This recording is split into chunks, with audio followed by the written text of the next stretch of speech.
Bonjour tout le monde, j'espère que vous allez toujours aussi bien. Merci beaucoup pour l'intérêt que vous avez porté aux deux précédentes vidéos où on a parlé des collations, des restaurants à service rapide des parcs Disney.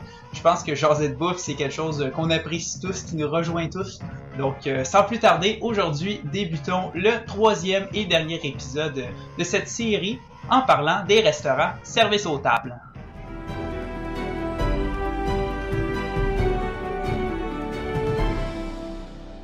Comme à chaque occasion, j'adore vous parler de la vision que Walt Disney avait de la restauration qu'il a redéfinie dans son premier parc thématique, le Disneyland, l'original, celui en Californie. Ce que je vous ai introduit dans mon premier épisode, c'est que Walt Disney, il raffolait pas vraiment des grands restaurants chics, il préférait beaucoup plus des expériences conviviales, plus familiales, à la bonne franquette, comme on dit. Donc c'est sûr qu'à Disneyland, on allait retrouver beaucoup de ce style-là. Le plus connu des premiers restaurants service aux tables de Disneyland, c'est le Red Wagon Inn, puisque Walt voulait en faire, c'est un restaurant de luxe à prix abordable.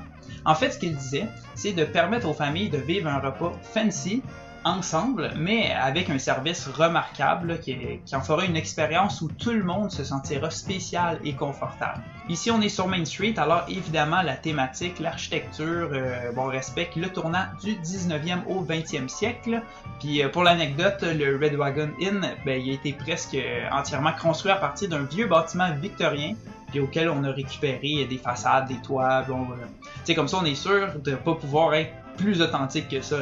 J'ai même retrouvé son menu original, puis c'est le fun parce qu'il y avait des options pour les enfants, c'est quelque chose qui n'existait pas vraiment dans les restos de ce style-là à l'époque, mais à Disneyland, c'est sûr qu'il en fallait un. La seule petite critique que j'ai par contre, c'est que les restaurants de l'époque à Disneyland, une fois entré à l'intérieur, c'était des restaurants ordinaires. Un très bon service, d'excellente nourriture, mais pas une grande thématique qui raconte une histoire.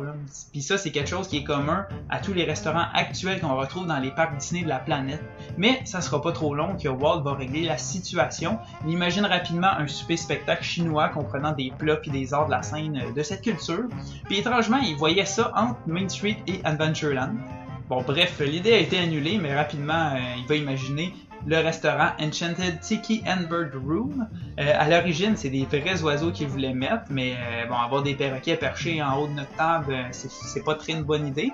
Alors, il se dit que c'est pas grave, puis qu'il va en mettre des mécanisés, qui vont offrir un spectacle de chant aux invités.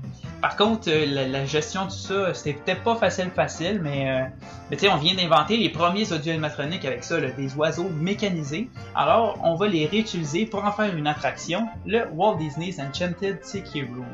Mais là, on n'a toujours pas notre restaurant à grande thématique, alors en préparant l'ouverture de son nouveau land de 1966, le New Orleans Square, on va intégrer quelque chose de parfait. Un restaurant terrasse sur un quai, au bord des marais, des bayous de la Nouvelle-Orléans. Puis, ce qu'on veut avec ce restaurant-là, le Blue Bayou, c'est une expérience nocturne au clair de lune à toute heure de la journée.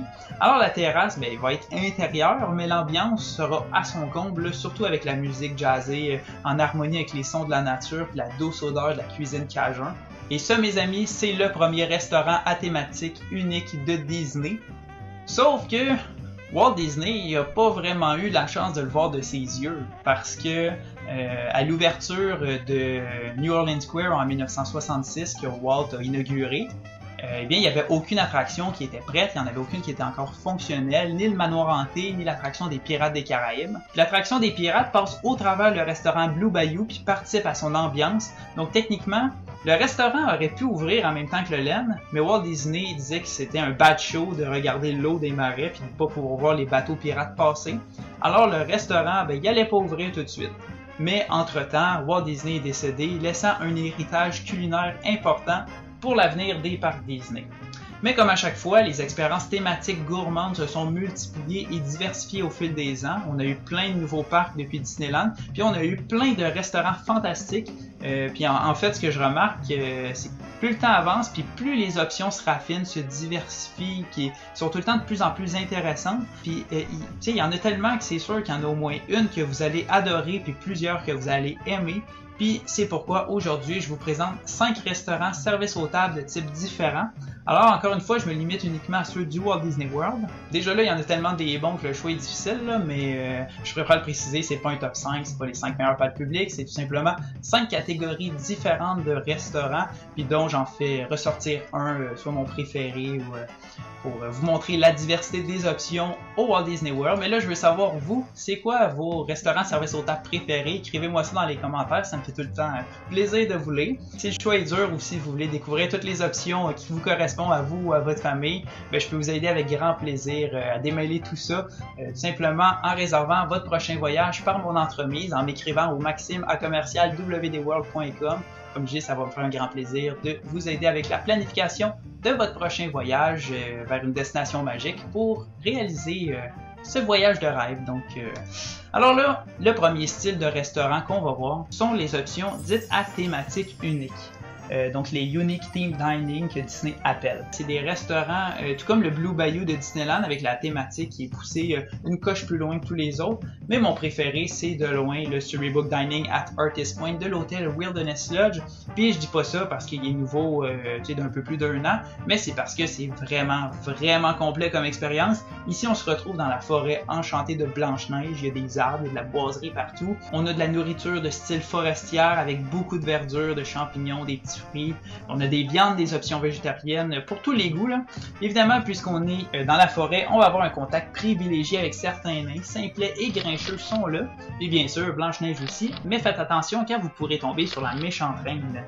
Donc, chacun des personnages offre des animations vraiment intéressantes. Mais le plus intéressant dans tout ça, c'est la nourriture. On a une expérience complète. Il y a plusieurs entrées à partager, puis on choisit l'un des nombreux choix des plats principaux. Puis pour le dessert, encore une fois, on en a plusieurs à partager, comme toute la famille ou le groupe, puis on peut même repartir avec des chocolats.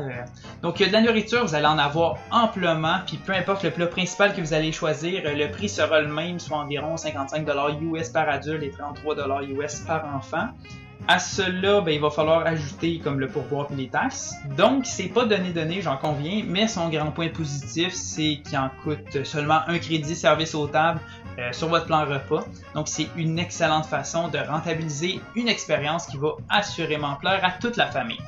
Déjà là, je me suis donné faim, je sais pas vous, mais attendez de voir la suite parce qu'on va parler des restaurants signature. Les restaurants signature, là, c'est le summum des expériences gustatives, là. Les saveurs sont réfléchies, tout le temps bien dosées, authentiques. Puis surtout celui que je vous présente aujourd'hui, le Tiffins. Ce restaurant-là, on le retrouve du côté du parc Animal Kingdom. De l'extérieur, il n'a pas l'air si excitant que ça, j'en conviens, mais une fois entré, non seulement c'est un hommage à la culture africaine, mais en plus, chaque plat servi, c'est une œuvre d'art, à la fois visuelle que gustative. Regardez ça, là, c'est fou. C'est tout apprêté, tout est vraiment bon puis intéressant. Même les desserts sont essayés, là. Pour vrai, si vous avez juste un restaurant signature à essayer, personnellement, ce serait celui-là si vous aimez découvrir les saveurs du monde. Puis quant à être à l'intérieur, faites le tour du restaurant, allez voir la décoration, chaque objet, chaque pièce a sa signification, puis ça rajoute tout simplement à l'expérience. Donc la seule chose par contre qu'il faut savoir, c'est que étant donné que c'est un restaurant de type signature, il va nécessiter 2 crédits service aux tables de votre plan repas. Donc ici c'est pas un, c'est vraiment 2 crédits par personne, comme tous les autres restos signature. Mais parlant de 2 crédits, je peux vous faire découvrir maintenant le 3e type de restaurant service aux tables du Walt Disney World avec les soupers spectacles. Il y en a quelques-uns, mais mon préféré, c'est un classique du camping du Fort Wilderness, le Hoop-Dee-Doo Musical Review. Ce spectacle-là, c'est le plus vieux souper spectacle américain toujours en opération. Évidemment, le script, il a été mis au goût du jour, mais la musique puis l'humour reprend le style du 19e siècle avec la conquête de l'Ouest, les cowboys, les saloons de Davy Crockett, nommez-moi tout ce que vous voulez. Là. La cuisine là, est authentique américaine avec des ribs, du poulet frit, du pain de maïs, du mac and cheese, des patates pilées en tout cas. Puis pour dessert, là, rien de moins que de l'excellent shortcake aux fraises. Tout est à volonté, là, la bouffe, les breuvages, les boissons alcoolisées, le rire et le plaisir. Là. Puis en termes de spectacle, une bonne compréhension de l'anglais, je vais vous dire qu'elle est nécessaire pour apprécier les blagues à leur plein potentiel.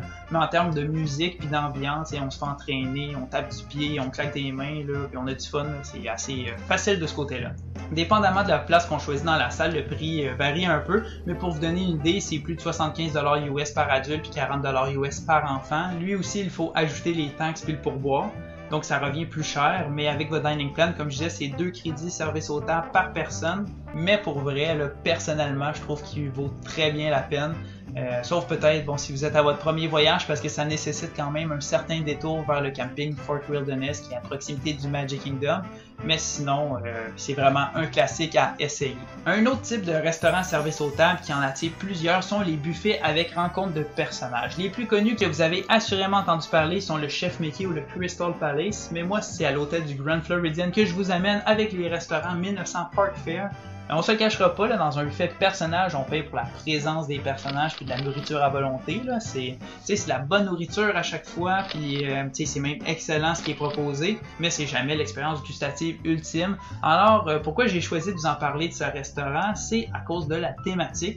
Non seulement passer par le Grand Floridian, c'est toujours agréable de matin comme de soir, mais en plus se rendre au 1900 Park Fair, ça ajoute une touche de magie par les différents personnages qu'on peut y retrouver, qu'on retrouve pas forcément ailleurs. Donc, en matinée, on est dans une thématique plutôt anglaise avec Winnie l'ourson, Tigrou, Mary Poppins, sinon il y a aussi Alice et le Chapelier Fou. Mais pour l'heure du souper, c'est davantage la royauté qui prend la place avec Cendrillon, Lady Tremaine, puis ainsi que ses 2 belles sœurs à Cendrillon. Donc, puis un autre truc que j'adore de ce buffet, c'est que de matin comme de soir, on va pouvoir se faire servir une très grande variété d'options qui sont toutes thématisées. Non seulement, je crois que c'est le restaurant personnage là, qui offre la plus grande sélection dans le menu, mais en plus, on rend tout ça ludique avec les noms qu'on donne à la nourriture. Là. Je me souviens, j'étais allé pour déjeuner il y a 2 ans, puis on pouvait se servir d'excellentes crêpes un peu fruitées, là, qui étaient totalement rouges, puis qu'on aimait les crêpes de la Reine de Cœur ou encore une salade de fruits de la forêt des sans-acres de Winnie. Puis en soirée, c'est toute la nourriture royale qui est servie, donc qui vient de différents royaumes qu'on connaît comme Arendelle, de la Reine des Neiges ou encore le royaume de Corona de Réponse. Mais là, il me reste qu'un dernier type de restaurant à vous présenter aujourd'hui. Donc, on y va avec les lounges. Puis, en plus d'avoir une belle variété de boissons avec ou sans alcool, là, il y a toujours des options culinaires vraiment intéressantes. Le meilleur exemple de tout, là, je pense que c'est assurément le Trader Sam's de l'hôtel Polynesian Village Resort. Tout est vraiment fabuleux là-bas. Là, on est dans une atmosphère très décontractée pour se rafraîchir par une chaude journée ou simplement pour se reposer à la fin d'une journée active dans les parcs thématiques. Puis, des petits chants polynésiens se font entendre, mais rapidement l'atmosphère peut devenir un petit peu plus mouvementée en réveillant des dieux et des déesses tiki. Mais ne craignez rien, là, dans la grotte ou dans le repère de notre cher ami Sam, tout finit toujours bien. Puis en termes de nourriture, c'est un lounge, donc on a des options davantage sous forme d'entrée, donc ils sont plus petites, mais toujours d'inspiration des îles du sud du Pacifique. Puis par exemple, il y a du porc Kahlua, des sushis, des dumplings. On a des tacos, un bol de tofu avec des nouilles asiatiques. Bon. Puis dans les rafraîchissements, l'offre, c'est vraiment bien aussi. Là. Je les passerai pas toutes parce qu'il y en a une quinzaine d'options. Mais on est beaucoup dans la rhum avec des vrais jus frais exotiques. Là. Ananas, fruits de la passion, goyave, litchi, là, etc. On est dans cette palette-là de goût. Puis il y a aussi 2 excellentes options sans alcool qui reprennent un jus vraiment très bon, qui est une recette secrète de Sam. Donc à découvrir. Il faut croire que c'est un de ces nombreux trésors qu'on peut retrouver entre autres sur place. Donc depuis quelques voyages, j'y retourne vraiment à chaque occasion. Puis de ce que j'ai essayé, le seul point négatif que j'ai trouvé, c'est que les plats peuvent pas être pris avec le dining plan. Comme je disais, c'est des plus petites portions, mais quand même, juste pour l'ambiance ou pour les très bons cocktails, là, je vous recommande le Trader Sam. C'est déjà tout pour aujourd'hui. Merci beaucoup tout le monde de m'avoir suivi dans cette petite série de 3 épisodes à parler des restaurants de Disney. Donc, si vous n'avez pas vu les 2 derniers épisodes sur les collations ou sur les restaurants à service aux tables, je vous invite à cliquer sur les 2 petites vignettes qu'il va y avoir à la fin de cette vidéo. Donc, comme ça va vous rediriger facilement, rapidement vers ces vidéos. Aussi, n'hésitez pas à vous abonner à ma chaîne YouTube. C'est vraiment un geste tout simple. Juste cliquer sur le petit rectangle rouge s'abonner. Puis, comme ça, vous allez pouvoir me suivre dans mes prochaines vidéos, donc découvrir tout ce que je vous partage régulièrement sur l'histoire de Disney. Donc on se voit très rapidement dans une prochaine vidéo. Salut tout le monde!